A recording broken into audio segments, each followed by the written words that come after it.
星球深处竟然是一座宫殿，见过尊者。我的人，无论你怎么挣扎，都必死。好强的威压，有可怕的，还真厉害，竟将一位宇宙尊者耍得杨，你死定了。Halo semua, selamat datang di channel Lord Universe. Sebelum lanjut ke videonya, jangan lupa tekan tombol like, komen, dan subscribe. Bagi kalian yang memiliki rezeki lebih, Mimin tunggu kehadirannya di membership Lord Family. Ada banyak keuntungan yang bisa kalian dapatkan. Salah satunya kalian bisa menonton 5 video lebih awal dari yang lain. Melanjutkan dari episode sebelumnya, terlihat Luo Feng mengenakan Dewa Cakar Emas dan kekuatannya melonjak tajam. Ia langsung menekan binatang bersisik itu. Teknik bertarung makhluk tersebut berada pada level 6, yang sudah sangat luar biasa bagi seorang ahli hukum. Selain itu, ia menguasai tingkat pertama teknik pembakaran kekuatan dewa, sehingga bisa meledakkan kekuatan setara level 7. Ditambah lagi, harta tipe mesin yang digunakannya berbentuk cakar, yang sangat kuat dalam serangan. Harta itu mampu meningkatkan serangan hingga 3 level, membuatnya mampu mengeluarkan kekuatan setara level 10. Namun, harta itu tidak meningkatkan pertahanan maupun kelincahan. Karena itu, ia tidak mampu menyentuh Luo Feng, sementara Luo Feng bisa menyerangnya dengan mudah. Bahkan bila ia mengenai Luo Feng, pertahanan alami Luo Feng dan Dewa Cakar Emas akan menahannya. Akibatnya, Luo Feng tidak terluka sedikit pun. Sebaliknya, setiap serangan Luo Feng langsung menghabisi sebagian besar tubuh dewa binatang bersisik itu. Pertarungan ini sama sekali tidak seimbang. Para prajurit yang menonton terkejut. Mereka semua adalah ahli hukum terkuat. Orang-orang yang biasanya sudah menyentuh batas kemampuan mereka. Perbedaan kekuatan di antara ahli hukum biasanya sangat kecil. Namun prajurit itu, Bima Sakti, jauh melampaui mereka. Teknik tubuh Milky Way itu luar biasa. Harta tipe mesinnya sebenarnya tidak terlalu efisien, tapi dipakai olehnya justru menjadi senjata mematikan. Teknik cakarnya juga gila. Dewa Cakar Emas bukan harta yang terkenal kuat dalam serangan, tapi Milky Way membuatnya mengerikan. Para prajurit mulai sadar bahwa mereka suatu saat harus saling membunuh untuk naik ke tingkat berikutnya di Menara Wuchi. Karena itu, mereka menilai kekuatan satu sama lain. Mereka segera mengambil keputusan. Kita harus menghindari Milky Way sejauh mungkin. Shuzong pun menyesal. Seandainya aku tahu dia sekuat ini, aku pasti sudah berteman dengannya sejak awal. Aku bisa mendapat bantuannya di tingkat berikutnya. Cakar emas Luo Feng sedikit melengkung, lalu menebas punggung binatang bersisik itu.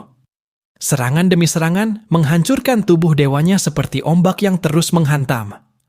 Kekuatannya telah turun lebih dari 80%, dan makhluk itu menuju kehancuran. Milky Way, tolong selamatkan hidupku! Teriaknya putus asa. Luo Feng tidak peduli. Aku bersedia memberikan semua hartaku. Makhluk itu memohon. Aku tetap bisa mendapatkan hartamu setelah membunuhmu, jawab Luo Feng dingin. Kamu masuk ke Menara Wuchi dengan pilihanmu sendiri. Berarti kamu sudah siap mati. Lagi pula, kamu sudah terlalu lemah. Kalau kubiarkan hidup, apa kamu pikir bisa selamat di tingkat berikutnya? Selain itu, kalau aku tidak membunuh satu prajurit, aku tidak bisa naik ke tingkat 2. Aku justru akan musnah oleh Menara Wuchi, dan aku tidak mau mati. Makhluk itu sadar kata-kata Luo Feng benar, namun ketakutan membuatnya tetap memohon. Aku harus membunuhmu untuk mencapai tingkat 2, kata Luo Feng mantap. Binatang itu memang menyerang lebih dulu. Jika Luo Feng lebih lemah, dialah yang akan mati. Tidak, teriak makhluk itu. Ia tidak bisa menahan serangan Luo Feng. Bahkan jika meledakkan kekuatan seluruh tubuhnya, ia tetap tidak akan mencapai level 10. Gelombang serangan Luo Feng akhirnya menghancurkannya sepenuhnya. Banyak juga barang berharganya, kata Luo Feng. Ia mengayunkan tangannya dan mengambil semua harta yang tersisa. Di antara benda itu ada cakar hitam, harta tipe mesin milik makhluk tadi. Dunia jin memang luar biasa, gumam Luo Feng. Peradabannya kuno dan sangat ahli membuat harta tipe mesin. Jika seorang master alam semesta memakai teknik pembakaran kekuatan dewa dan harta tipe mesin hingga level 10, kekuatannya bisa mencapai tingkat guru asal. Tidak heran harta tipe mesin sangat dicari, karena mampu membuat ahli hukum melawan dewa sejati. Luo Feng memahami bahwa ia bisa menang terutama karena kelincahan dan kecepatannya. Keunggulan itu begitu besar hingga ia mampu menghindari serangan dewa sejati di 9 rawa asap. Lebih baik membunuh 1 prajurit elit daripada 10 dewa sejati, gumamnya. Ia melirik sekeliling. Pertempuran masih terjadi di beberapa arah. Para prajurit menjaga jarak darinya. Semua melihat Luo Feng sebagai ancaman besar. Jika dia bergerak mendekat, mereka pasti kabur. Baiklah, aku tunggu saja di tingkat berikutnya. Biasanya hanya 10% prajurit yang bertahan di Menara Wuqi. Namun di tingkat pertama saja sudah 50% yang mati.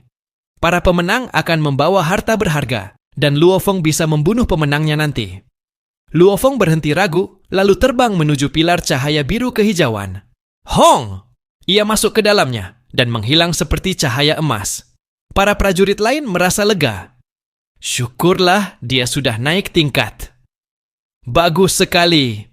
Tanpa Luo Feng, mereka kembali fokus bertarung. Luo Feng merasakan distorsi ruang dan waktu. Saat pandangannya menjadi jelas, ia telah tiba di lokasi baru. Tanahnya merah tua dengan retakan yang mengalirkan cairan merah panas. Langitnya tertutup awan gelap. 5 prajurit, Luo Feng melihat mereka saling menjaga jarak. Kamu prajurit baru ya? Tanya seorang pemuda berzirah merah tua sambil tersenyum. Kenapa kalian menunggu putaran berikut? Tanya Luo Feng. Ketika kami tiba, Menara Wuqi mengatakan setiap putaran butuh 10 prajurit. Dari kelompok kami hanya 5 yang selamat. Jadi kami menunggu kalian. Luo Feng mengangguk. 3 kelompok masuk sebelum dirinya. Total ada 13 yang selamat dari 3 kelompok itu. Seharusnya ada 15, kecuali ada kejadian di luar dugaan. Bagaimana tes tingkat 2 Menara Wuqi? Tanya Luo Feng. Kami tidak tahu, jawab salah satu.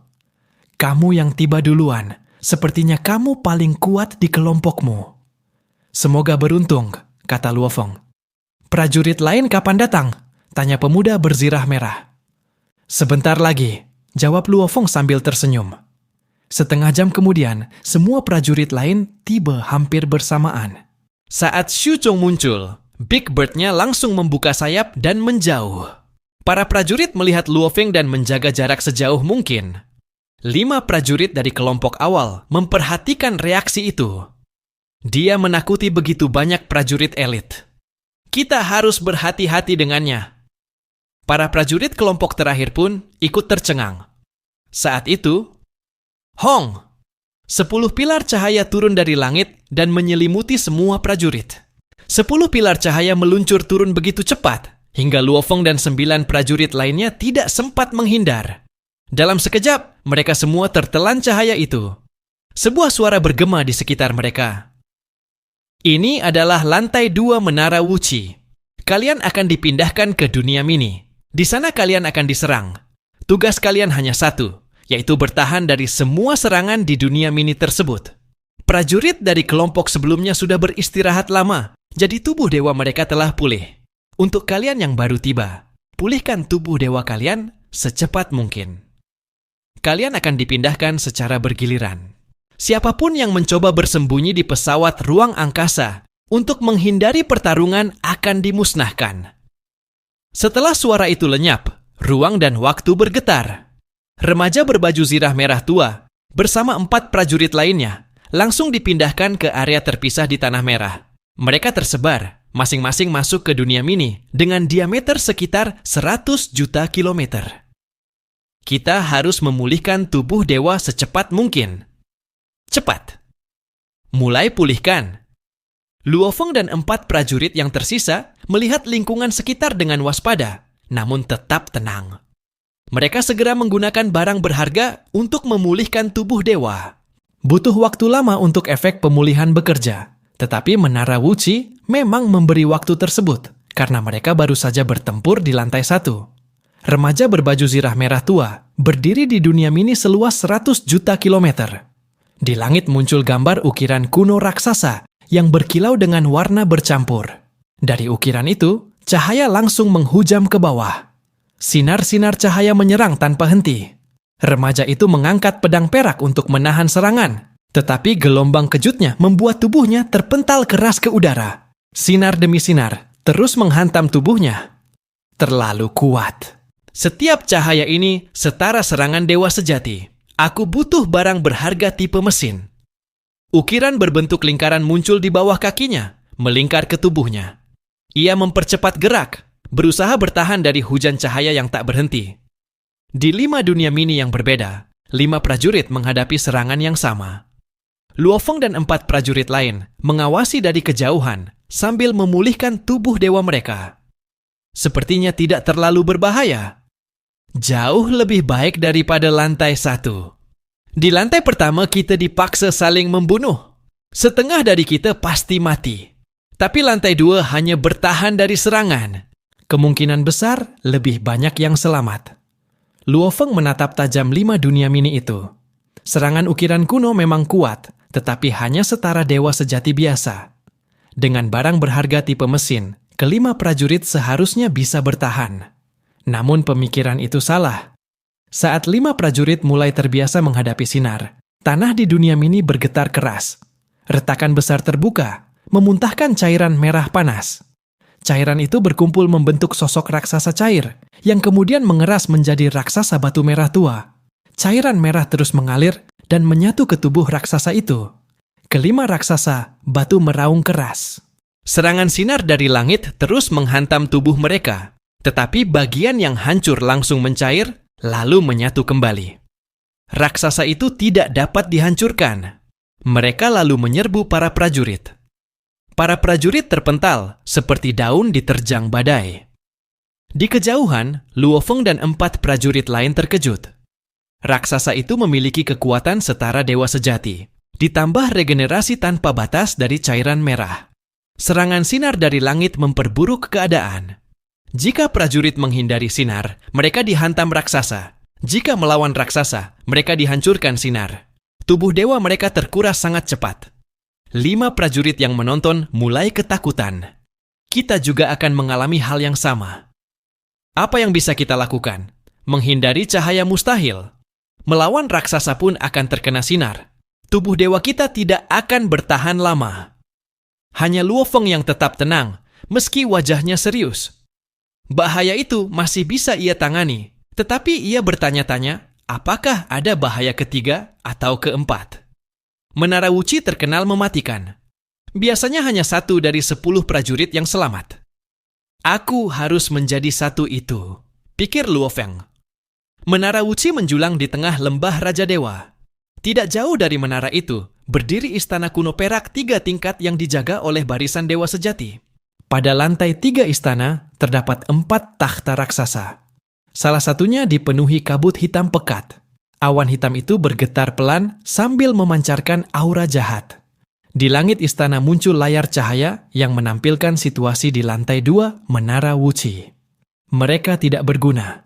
Lemah sekali. Ini baru lantai 2, tapi tidak ada yang bisa bertahan cukup lama. Suara dari kabut hitam bergema. Itu adalah salah satu dari 4 pemimpin besar Lembah Raja Dewa. Makhluk besar yang pernah disegel langsung oleh Raja Dewa. Meski hanya dewa ruang hampa sejati, kekuatannya melebihi pemimpin North True Ocean. Kapan kejeniusan sejati yang dikehendaki Raja Dewa muncul? Gumamnya. Ia menghela napas berat. Menara Wuki dibangun untuk mencari makhluk tak tertandingi yang bisa menaklukkan sampai lantai 9. Sudah terlalu lama.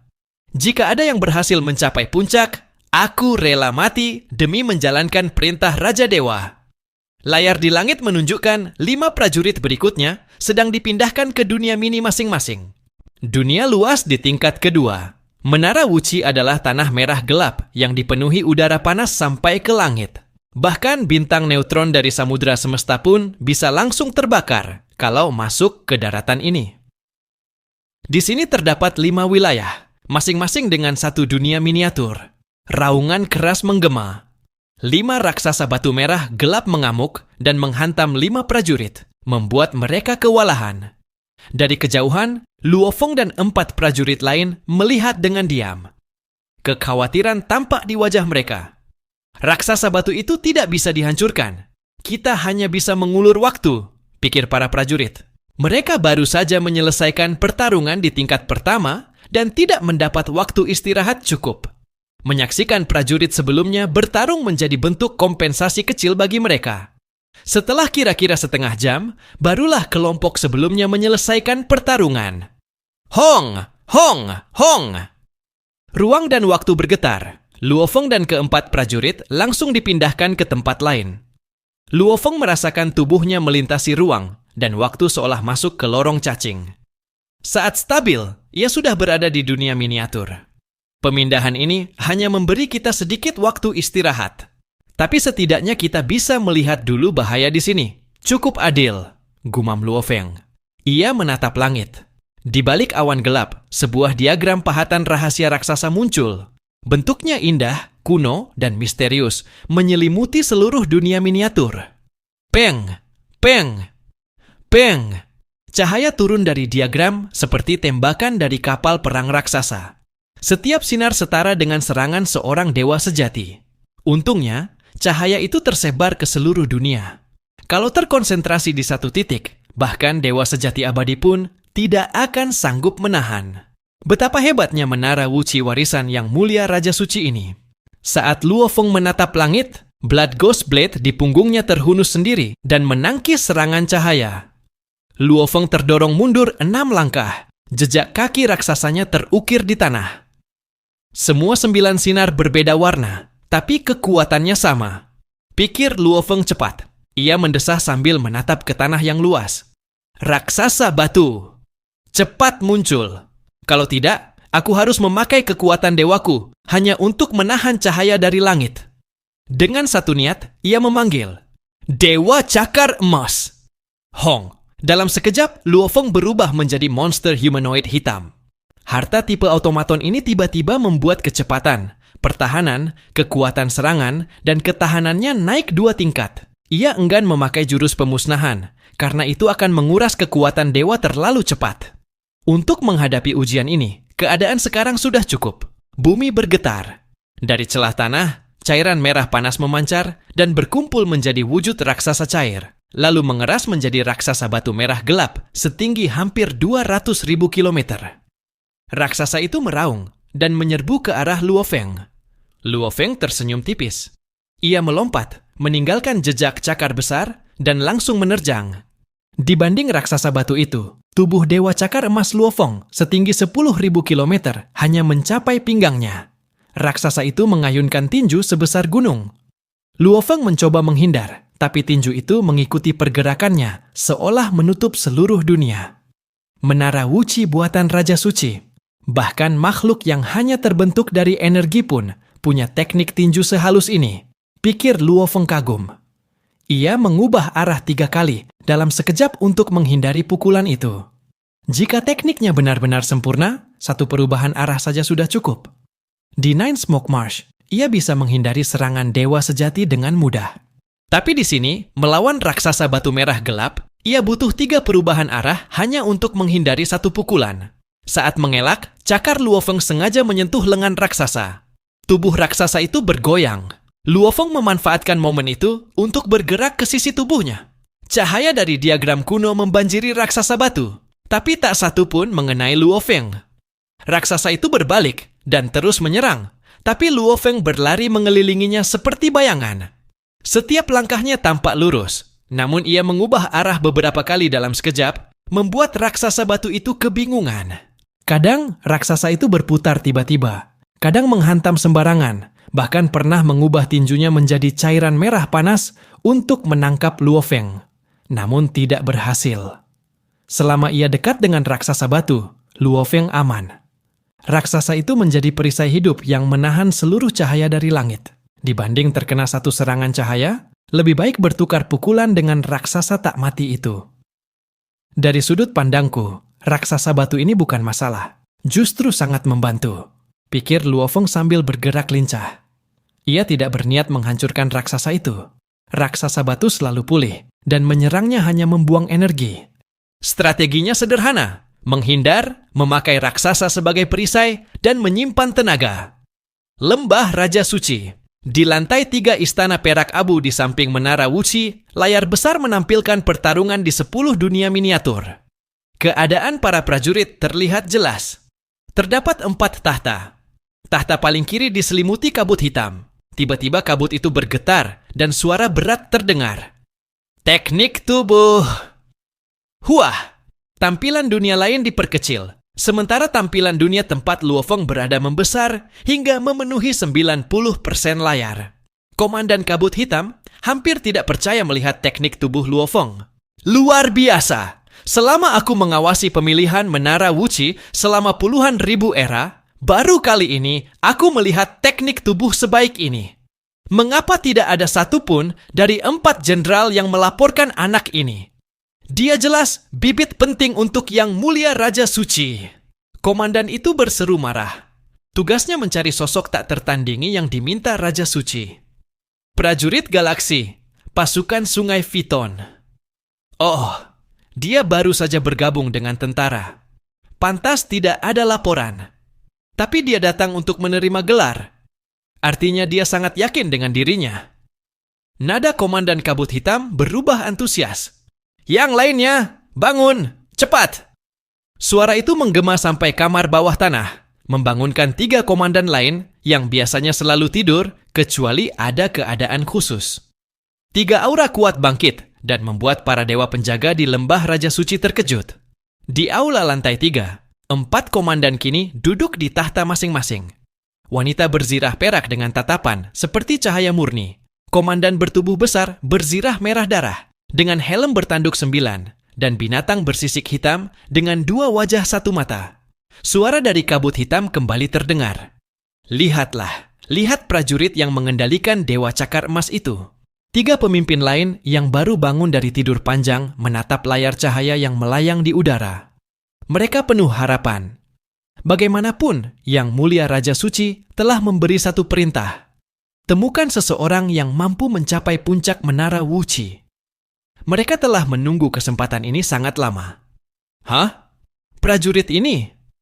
Dia mengendalikan Dewa Cakar Emas, dan dari kecepatannya terlihat jelas kalau dia tidak memakai teknik pembakaran kekuatan dewa. Ketiga pemimpin itu terus mengamati Luo Feng. Sementara 9 prajurit lainnya hanya dilirik sekilas dan langsung diabaikan.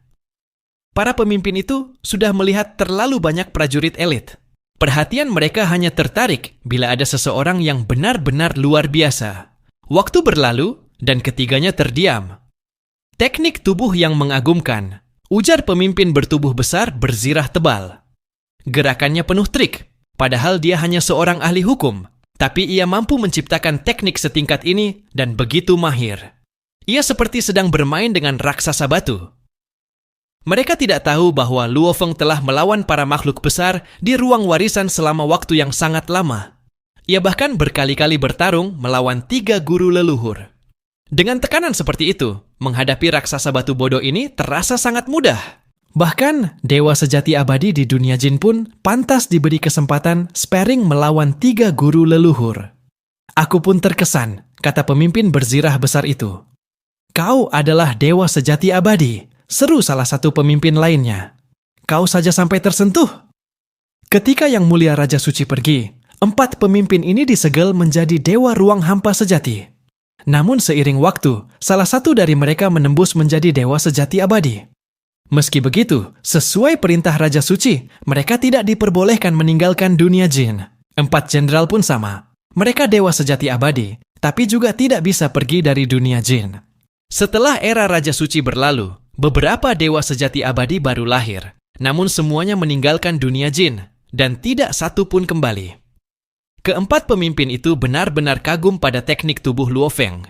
Jika itu dilakukan oleh dewa ruang hampa sejati, mereka tidak akan terkejut. Tapi ini dilakukan oleh seorang ahli hukum. Tingkat pemahaman keduanya sangat berbeda. Selama ini mereka belum pernah melihat ahli hukum yang sanggup melakukan teknik seperti itu. Dia yang terbaik dari seluruh kandidat yang pernah kita lihat sejak kita menjaga lembah Raja Suci. Teknik tubuhnya hebat, teknik lainnya juga sangat kuat. Pemimpin berzirah besar itu berkata, mungkin dia benar-benar bisa mencapai puncak menara Wuxi. Ketiga pemimpin lain langsung terdiam. Suasana menjadi khusyuk. Bagi mereka, mewujudkan impian Raja Suci jauh lebih penting daripada menembus tingkat kultivasi tertinggi, bahkan lebih penting daripada hidup mereka.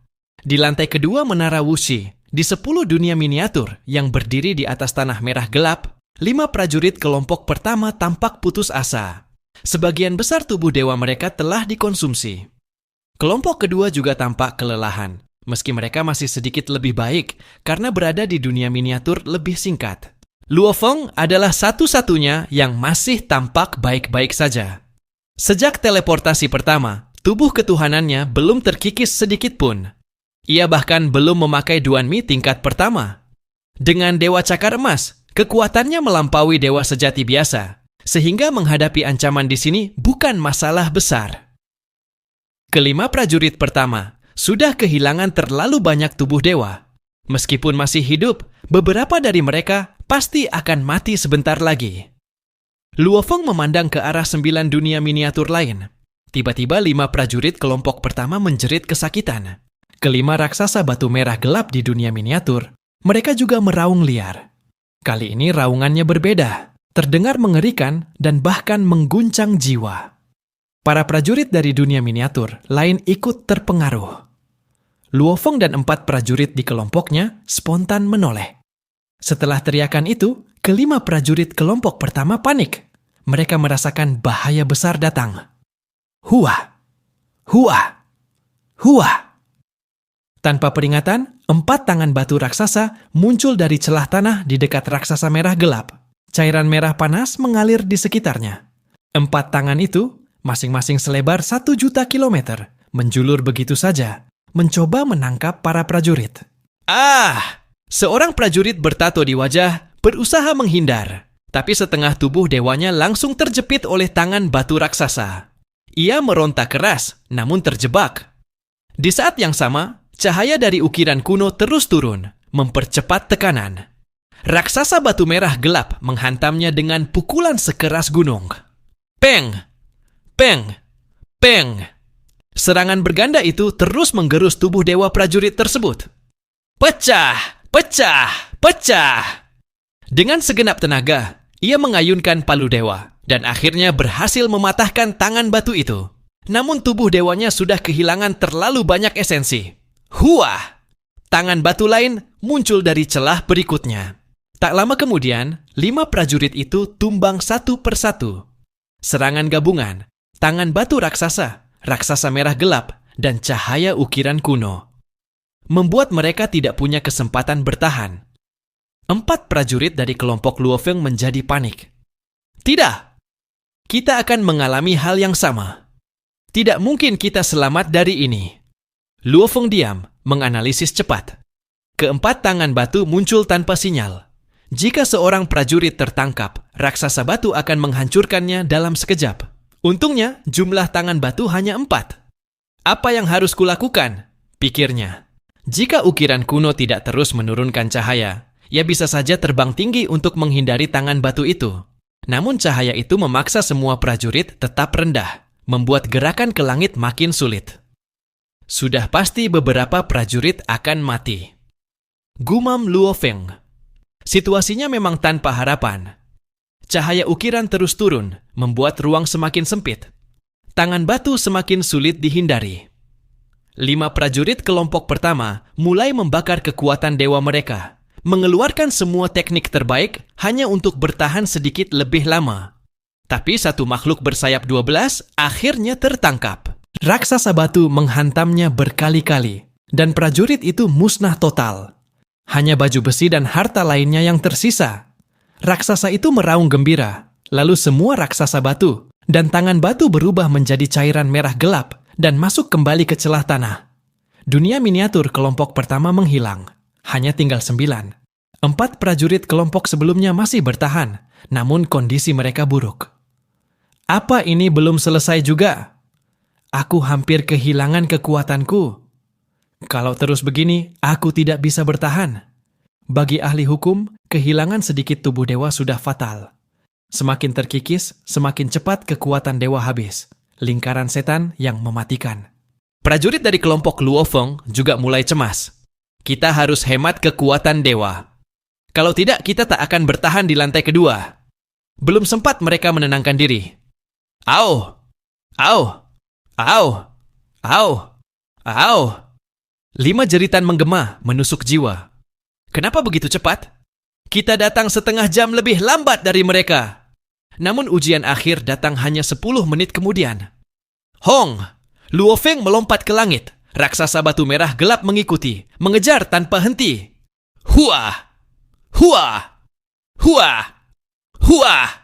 4 tangan batu raksasa muncul dan mencoba menangkap Luo Feng.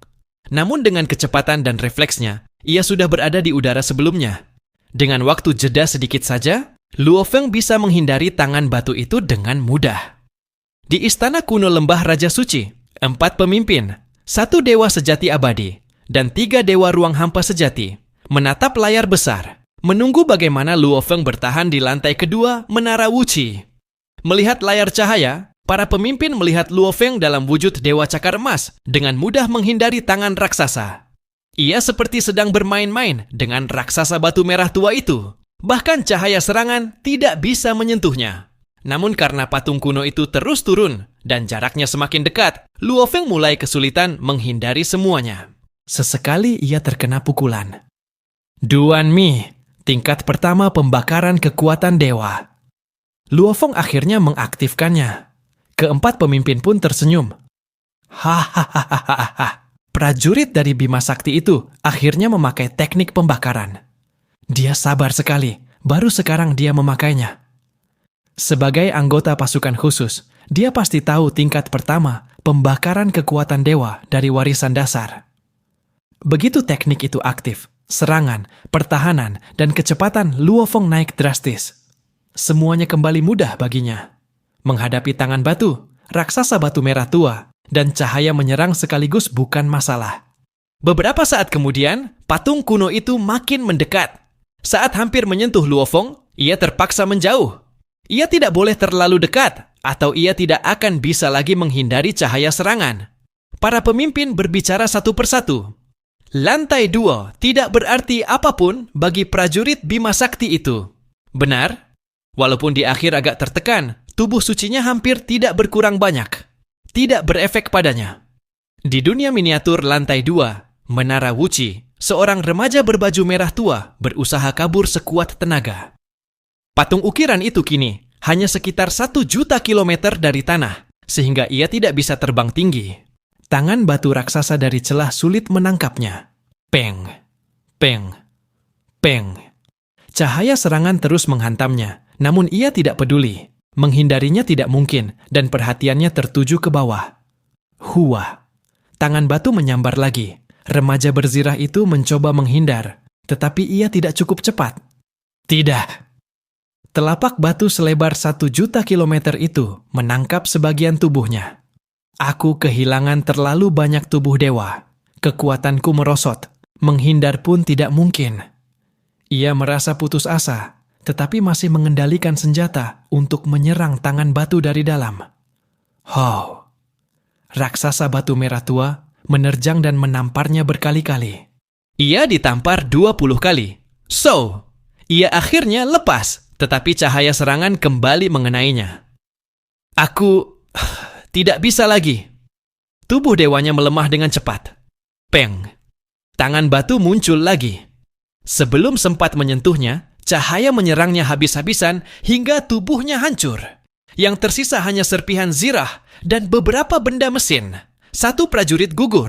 Setengah menit kemudian, dunia miniatur milik 3 prajurit yang tersisa hilang. Raksasa batu itu berubah menjadi cairan merah dan kembali masuk ke celah. Ketiga prajurit selamat itu linglung. Hah, aku masih hidup. Aku benar-benar putus asa tadi. Akhirnya selesai. Jika aku bertahan 1 detik lagi, aku mati. Yang tersisa sudah sangat lemah. Yang terkuat hanya sekitar 1/10 tubuh dewa. Yang terlemah tinggal kurang dari 1/1000 dan sudah pasti mati jika bertahan sedikit lagi. Namun mereka berhasil selamat. Apa yang harus kita lakukan? Tubuh dewa kita terlalu lemah. Ini baru lantai 2. Masih ada lantai 3, 4, dan 5. Bagaimana kita bertahan? Benar. Kita terlalu lemah. Kita bukan satu-satunya yang lemah. Ini permainan yang adil. Mungkin Menara Wuci memberi kita sesuatu untuk memulihkan tubuh dewa. Apa maksudmu bukan hanya kita? Lihat prajurit tentara Sungai Python itu. Dia masih menekan raksasa batu merah tua itu. Mereka melihat Luo Feng dari jauh. Ia masih dalam kondisi puncak. Dengan tingkat pertama pembakaran kekuatan dewa, dia malah bisa menekan raksasa batu merah tua. Dia bahkan memakainya sebagai tameng untuk menghalangi cahaya dan tangan batu. Bagaimana dia bisa sekuat itu? Saat itu, 3 pilar cahaya turun dan menutupi mereka. Ketiganya dipindahkan. Mereka dipindahkan ke lantai 3. Luo Feng melihat sekitar. 2 dari 5 orang mati, 3 lainnya sangat lemah. Kelompokku pun akan sama. Patung kuno terus turun. Prajurit di kelompok Luo Feng menderita lebih berat. Pada akhirnya, prajurit mulai gugur. Tersisa 3 yang selamat. Aku selamat! Hahaha, aku hidup! Namun 2 prajurit itu menjaga jarak dari Luo Feng. Shuzhong yang kurus terlihat sangat ketakutan. 3 pilar cahaya muncul. Luo Feng dan 2 prajurit lainnya dipindahkan. Lantai 3 Menara Wuci adalah dataran luas. Luo Feng dan 2 lainnya tiba di sana. Kelompok keempat sudah datang. Kelompok ketiga dan keempat masing-masing tersisa 3 orang. Luo Feng melihat sekitar. Ada banyak makhluk, prajurit, dan binatang aneh. Total ada 11 prajurit. 11 prajurit, pikir Luo Feng. 6 dari kelompok ketiga dan keempat. 5 dari kelompok pertama dan kedua. Berarti lantai 3 mengumpulkan semua prajurit dari berbagai kelompok. Melihat Luo Feng, para penyintas dari kelompok sebelumnya langsung ketakutan dan menjauh. Menyegel riak ruang untuk menghindar. Hah? Apa? Prajurit dari kelompok pertama dan kedua kebingungan. Jelas, prajurit di depan mereka berada di tingkat berbeda. Tatapannya saja membuat mereka gentar. Kita juga harus menjauh. Prajurit tentara Sungai Python itu pasti luar biasa. Luo Feng hanya tersenyum kecil. Hari berganti. Hari ke-6, 2 prajurit baru tiba. Lalu kelompok ke-6 dengan 3 orang tiba. 2 bulan berlalu. 38 prajurit berkumpul di dataran. Para prajurit baru mendengar betapa kuatnya Luo Feng.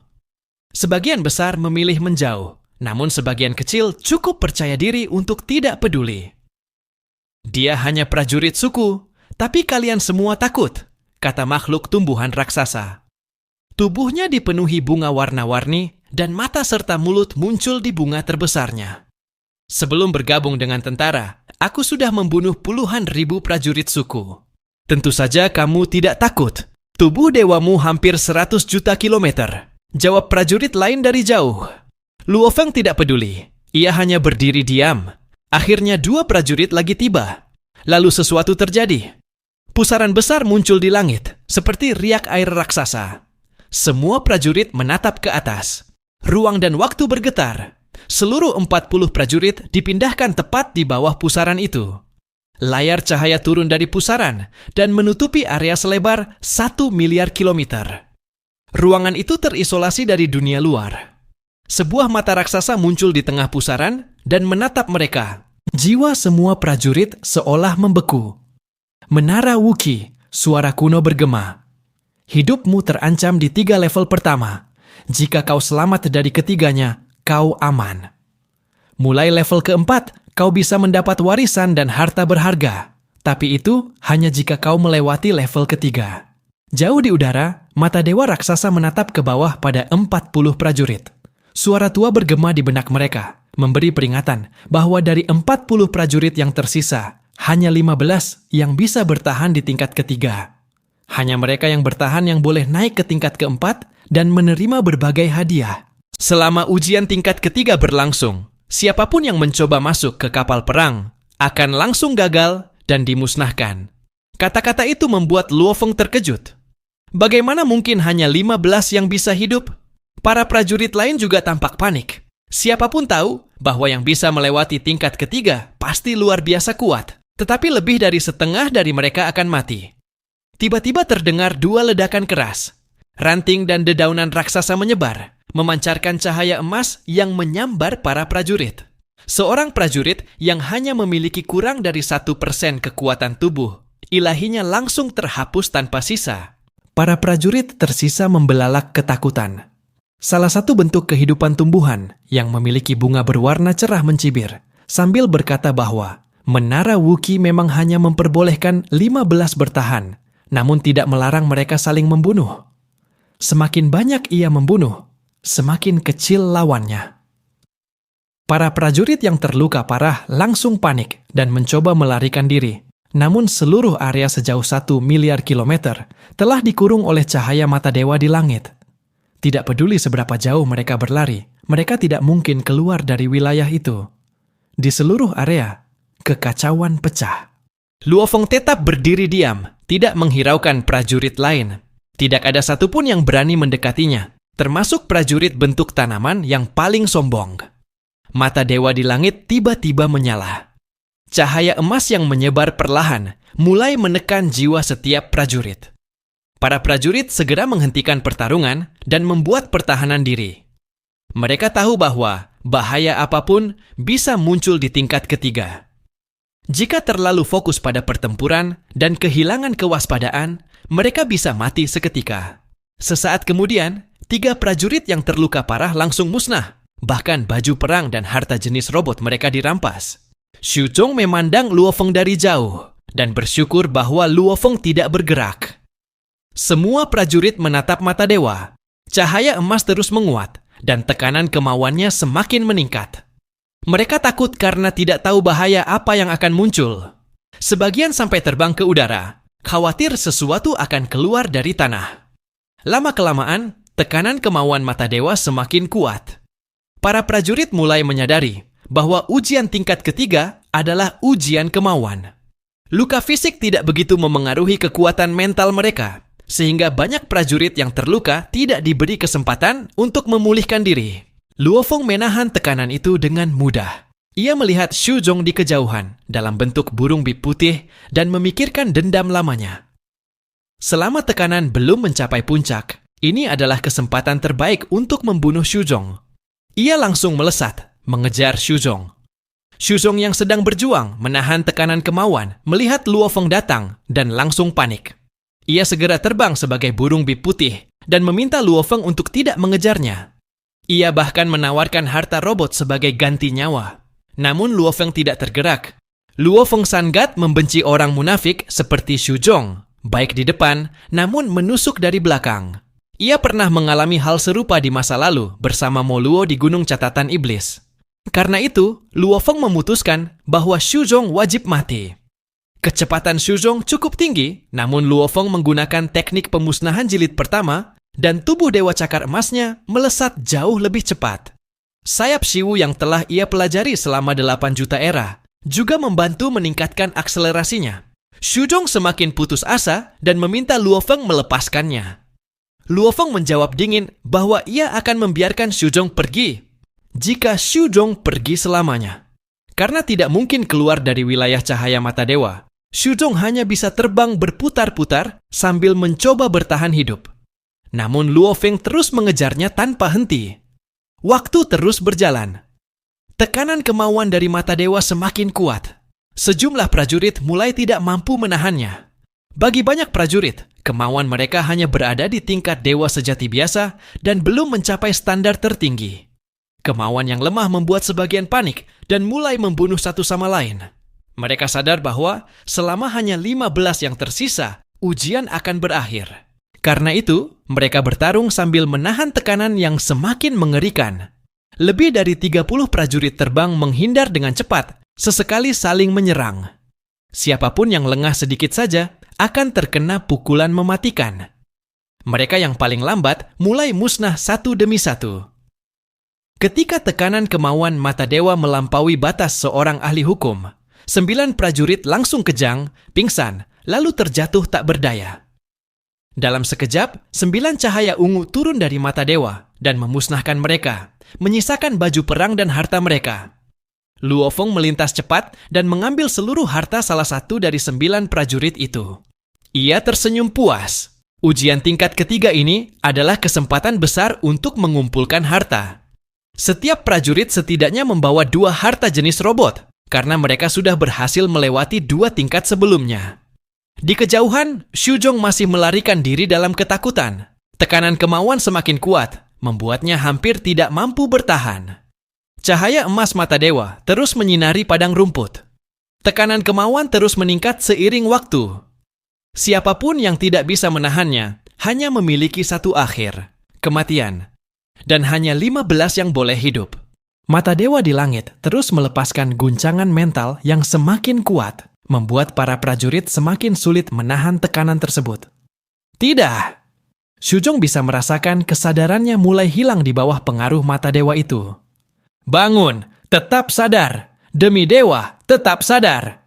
Ia melihat dewa cakar emas yang dikendalikan Luo Feng terbang ke arahnya seperti kilatan cahaya hitam, semakin dekat dan tidak melambat sedikit pun. Bangun! Sadar! Shuzhong semakin panik. Namun, pikirannya sudah runtuh di bawah tekanan mental yang terus meningkat. Tubuhnya bergetar dan ia bahkan tidak bisa terbang dengan benar lagi. Di detik-detik terakhir hidupnya, ia mengirim suara putus asa. Manusia bintang, Bima Sakti. Aku tidak seharusnya melakukannya. Aku salah. Ampuni aku. Sisakan hidupku.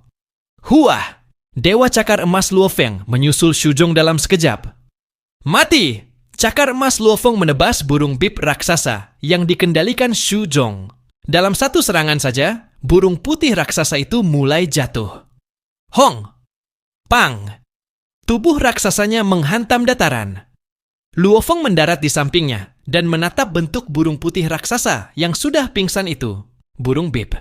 Para prajurit yang sedang bertarung di kejauhan melihatnya. Mereka tahu Shuzhong sudah sepenuhnya runtuh dan akan segera dimusnahkan oleh mata dewa. Ia pasti akan menjatuhkan barang berharga. Namun tidak ada satupun yang berani merebutnya dari Luo Feng. Shua! Cahaya ungu ditembakkan dari mata dewa dan tepat mengenai burung bib. Seketika, Shuzhong, meski memakai perlindungan mesin langka, musnah. Yang tertinggal hanya beberapa potong armor, gelang ruang semesta, dan satu mesin berharga. Luo Feng melambaikan tangan, mengambil semua barang berharga itu, kemudian melesat menuju area pertempuran lain. Jumlah prajurit terus menurun cepat. 28, 26, 23. Para prajurit terus mati. Ada yang dibunuh mata dewa, ada yang diburu sesama prajurit demi barang berharga. Enyahlah! Suara keras bergemuruh ketika Luo Feng dalam bentuk dewa cakar emas melesat seperti cahaya menuju barang berharga yang jatuh dari prajurit lain yang baru saja tewas. Itu Milky Way. Itu prajurit Bima Sakti. 3 prajurit lain sempat mencoba merebut barang tersebut. Namun, begitu melihat Luo Feng datang dari arah yang sama, mereka langsung kabur. Jika mereka berada tepat di samping barang itu, mungkin masih ada peluang. Tetapi jarak terlalu jauh. Meski mereka berusaha lebih cepat, Luo Feng akan menyusul dalam sekejap, dan itu akan berakhir buruk. 2 prajurit yang mengumpulkan barang paling banyak adalah Luo Feng, dan 1 prajurit bentuk kehidupan tanaman raksasa. Namun, prajurit tanaman itu mendapat lebih banyak daripada Luo Feng. Wilayah itu berdiameter sekitar 1 miliar kilometer, sedangkan tubuh tanaman itu saja hampir 100 juta kilometer tingginya. Ketika ia melebarkan cabang-cabangnya, ia menutupi area sangat luas, membuatnya mudah merebut banyak barang. Tiba-tiba, bunga besar di pusat tubuh tanaman itu berteriak nyaring. Tidak, tidak mungkin. Mati! Mati kalian semua! Mati! Bentuk kehidupan tanaman itu memang kuat, tetapi guncangan pikiran dari mata dewa justru titik lemahnya. Sebagai tanaman, ia memiliki kekuatan fisik luar biasa, tetapi kemauan yang melindungi dari serangan mental tidak pernah ia latih dengan serius. Meskipun tekadnya berada di tingkat dewa sejati, itu masih jauh lebih lemah dibanding prajurit elit lainnya. Tidak, tidak. Ia merasakan bahwa ia tidak sanggup bertahan lagi. Kemauannya mulai runtuh. Para prajurit lain memandang dari kejauhan. Itu mau mati. Tidak bisa menahan lagi. Mereka tetap menjaga jarak, namun memperhatikan dengan mata rakus, mengetahui betapa banyak barang mesin berharga yang dikumpulkan prajurit tanaman itu. Luo Feng mengambang di udara dan menonton dengan tenang. Tidak, matilah semua. Cabang-cabang raksasa menyapu liar. Setiap cabang dipenuhi cahaya emas yang bergelombang. Ia menyerang ke segala arah, mencoba membunuh sebanyak mungkin prajurit sebelum runtuh. Namun, semua prajurit lain menjaga jarak. Yang terkena hanya mengalami luka kecil. Tidak, cabang-cabang itu mendadak ambruk. Sebuah jeritan panjang terdengar. Kesadarannya sepenuhnya hancur. Hah? Mata Luo Feng bersinar. Ia melesat seperti cahaya menuju tubuh tanaman raksasa itu. So. Para prajurit lain juga melesat ke sana. Semuanya mengincar barang mesin berharga yang akan jatuh. Huah! Kilatan cahaya ungu dari mata dewa mengenai tubuh tanaman itu. Dalam sekejap, ia punah. Yang tersisa hanyalah tumpukan barang berharga. Seekor prajurit berbentuk binatang aneh, dengan 2 pasang sayap dan 3 tanduk melesat paling cepat dari semuanya. Seperti kilat, ia tiba pertama dan menyambar seluruh barang berharga itu. Kurang ajar kau! Terdengar teriakan marah dari belakang. Prajurit hewan itu menoleh dan menyeringai. Prajurit Bima Sakti, aku memang tidak sekuat kau, tapi aku terbang jauh lebih cepat darimu. Hong. Luo Feng menerjang ke arahnya. Benarkah? Dewa Cakar Emas menghilang. Dalam sekejap, Luo Feng berubah menjadi burung putih keperakan. Burung Bib. Bib Bird. Prajurit binatang itu terkejut. Huah! Kecepatan Luo Feng langsung melampaui makhluk itu. Dalam sekejap, ia berada tepat di belakangnya. Setelah Xuzhong mati, Luo Feng memperoleh burung Bib miliknya. Ia segera mengirimnya ke perahu makam untuk dianalisis oleh Golden Horned Beast. Di dalam ruang warisan, waktu berjalan 10.000 kali lebih lambat dibanding dunia nyata. Golden Horned Beast mempelajarinya selama 1 hari penuh di sana. Namun di dunia luar, kurang dari 10 detik berlalu. Tidak mungkin. Prajurit hewan itu pucat. Biasanya, memahami mesin baru butuh waktu sangat lama. Bagaimana Milky Way bisa langsung menguasainya? Orang lain tidak tahu bahwa Luo Feng adalah ahli ukiran tingkat tinggi, dan dengan ruang warisan, memahami mesin hanyalah urusan sekejap. Semua bilang kau kuat, teriak prajurit itu. Tapi aku tidak percaya kau lebih hebat dariku. Turun. Burung Bib Luo Feng menukik. Sayapnya menebas menggunakan teknik pedang cahaya air dan api, memotong udara seperti kilatan cahaya dan menghantam prajurit tersebut. Boom! Makhluk itu jatuh ke dataran, menciptakan kawah raksasa. Luo Feng kembali berubah menjadi dewa cakar emas. Bentuk tersebut jauh lebih unggul untuk menyerang. Mati! Luo Feng menerjang, menyerang terus-menerus. Bayangan cakar dan serangan bertubi-tubi menyelimuti prajurit binatang itu seperti gelombang tak berujung. Tidak mungkin. Prajurit itu berusaha melawan.